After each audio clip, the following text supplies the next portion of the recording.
రైతు గోసా బీజేపీ భరోసా కార్యక్రమంలో భాగంగా 4 రోజులు పర్యటన చేశారు. దానిపై మనతో మాట్లాడడానికి గ్రాడ్యుయేట్ ఎమ్మెల్సీ అంజిరెడ్డి ఉన్నారు. సార్ చెప్పండి, మీరు యాత్ర మొదలుపెట్టినప్పటి నుంచి కూడా కాంగ్రెస్ వాళ్ళు విమర్శలు చేస్తున్నారు. మీరు యాత్రలు చేసింది ఇక్కడ కాదు, ఢిల్లీలో ధర్నాలు చేయాలి అని చెప్తున్నారు. ఒకటే చెప్తా ఉన్నా, కాంగ్రెస్ పార్టీ వాళ్ళందరికీ Bharatiya Janata party BJP LP leader Maheshwar Reddy గారి ఆధ్వర్యంలో 4 రోజుల నుంచి రథయాత్ర పోవడం జరిగింది. 5 జిల్లాలు, ఉమ్మడి 5 జిల్లాలు తిరగడం జరిగింది. సుమారు 1200 కిలోమీటర్లు.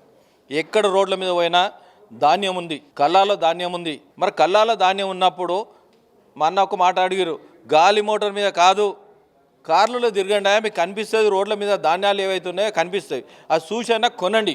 ఆ కొన్న తర్వాత మాట్లాడండి. మీరు ఏదైతే చివరి గింజ కొంటారో అది కొన్నంత వరకు వరంగల్ డిక్లరేషన్ ఏదైతే ఇచ్చిరో మీరు ఇచ్చిన మాట నిలబెట్టుకున్నంత వరకు రైతాంగాన్ని ఎంబడి ఉంటారు.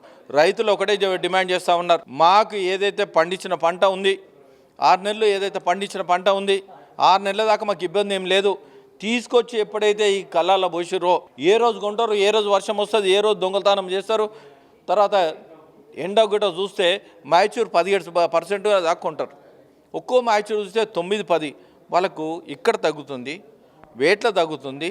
తర్వాత లోడింగ్ అన్లోడింగ్లో డబ్బులు తీసుకుంటా ఉన్నారు. 20% దగ్గర 4,000 కోట్ల కుంభకోణం జరుగుతూ ఉన్నది. ఈ 4,000 కోట్ల కుంభకోణం రైతాంగాన్ని లాస్ అవుతూ ఉన్నారు. ఈ కుంభకోణాన్ని రైతాంగాన్ని రాస్ అవుతూ ఉన్నారు. మంత్రులు ఏదైతే ఉన్నారో ఇప్పటివరకు మీరు తిరిగిన మంత్రులైనా లేదా ప్రెస్ మీట్ పెట్టిన మంత్రులైనా ఆ 4,000 కోట్ల కుంభకోణాన్ని తీసి వాళ్ళకు రైతాంగాలకు ఇవ్వాలని డిమాండ్ చేస్తూ ఉన్నాం. అదేవిధంగా మా అన్న ట్రాన్స్పోర్ట్ మినిస్టర్ ఉండు పొన్నం ప్రభాకర్ అన్న ఒకటే కోరుతా ఉన్నాను, ఏంటంటే పక్క ఏ గవర్నమెంట్ ఉంది కర్ణాటకలో? కాంగ్రెస్ గవర్నమెంట్ ఉంది. మరి కాంగ్రెస్ గవర్నమెంట్ ఉన్నప్పుడు వాళ్ళు వ్యాట్ తగ్గించారు, 6% వ్యాట్ తగ్గించారు. వ్యాట్ తగ్గించినప్పుడు అక్కడ 99 రూపాయలు ఉంది, ఇక్కడ 103 రూపాయలు ఉంది. 4 రూపాయలు రేట్ పెరిగిందనుకో, మరి ఏమాత్రం ప్రజల మీద ప్రేమ ఉంటే 4 రూపాయలు తగ్గియాలి.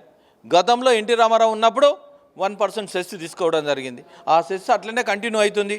ఈ 4 రూపాయల అమౌంట్ తగ్గియాలి. పెట్రోల్ మీద కూడా సేమ్ అట్లనే ఉంది. దీన్ని తగ్గియాలని భారతీయ జనతా పార్టీతో డిమాండ్ చేస్తున్నాం. గతంలో పెంచినప్పుడు కేంద్ర ప్రభుత్వం ఎక్సైజ్ డ్యూటీ 10% తగ్గించడం జరిగింది. అదేవిధంగా ఈ ప్రభుత్వం వచ్చిన తర్వాత 2.5 సంవత్సరాలు అవుతుంది.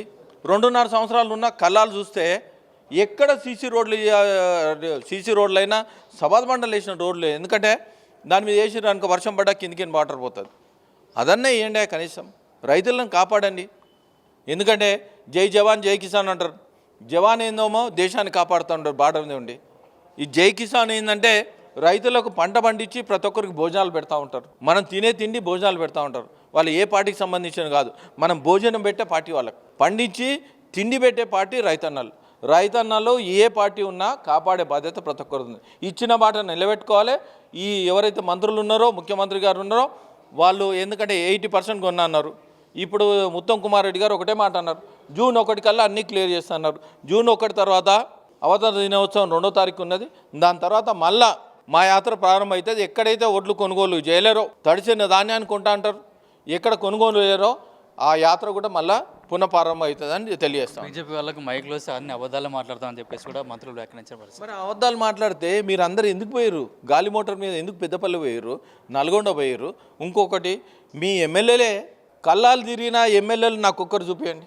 కళ్ళాలు తిరిగితే ఎమ్మెల్యేలు వాళ్ళే అంటారు ఏమైందంటే, నాకు చాలా ఇబ్బంది అవుతుంది, మీ ఎక్కడ కొంటలేరు, ఆడికి పోతే మా మీద పడేటట్టు అని ఏ ఎమ్మెల్యే కూడా బయట తిరుగుతలేరు. మరి దీన్ని బట్టి ఆలోచించుకో. కాంగ్రెస్ ఎమ్మెల్యేలు కానీ మంత్రులు కానీ ఎక్కడ కూడా కళ్ళలోకి వెళ్ళి రైతుల వద్దకు వెళ్ళి చూసిన పరిస్థితి లేదు. వీళ్ళందరూ ఇక్కడ ఉండే మాటలు మాట్లాడతాం తప్పించి రైతుల దగ్గర నుంచి కూడా ధాన్యం కొనుగోలు చేయట్లేదు. ఒకవేళ జూన్ 2 తర్వాత ఇట్లాంటి పరిస్థితి ఉంటే మాత్రం బీజేపీ మరోసారి కూడా రైతు భరోసా కార్యక్రమాన్ని చేపడుతుంది, ఉద్యమాన్ని ఉధృతం చేస్తుంది. చివరి గుంజ కొనే వరకు కూడా ఆగే పరిస్థితి లేదని చెప్పేసి కూడా బీజేపీ ఎమ్మెల్సీ అంజిరెడ్డి చెప్తున్నారు. కెమెరామెన్ కిరణ్తో కిరణ్ కుమార్, పల్లవి టీవీ, హైదరాబాద్.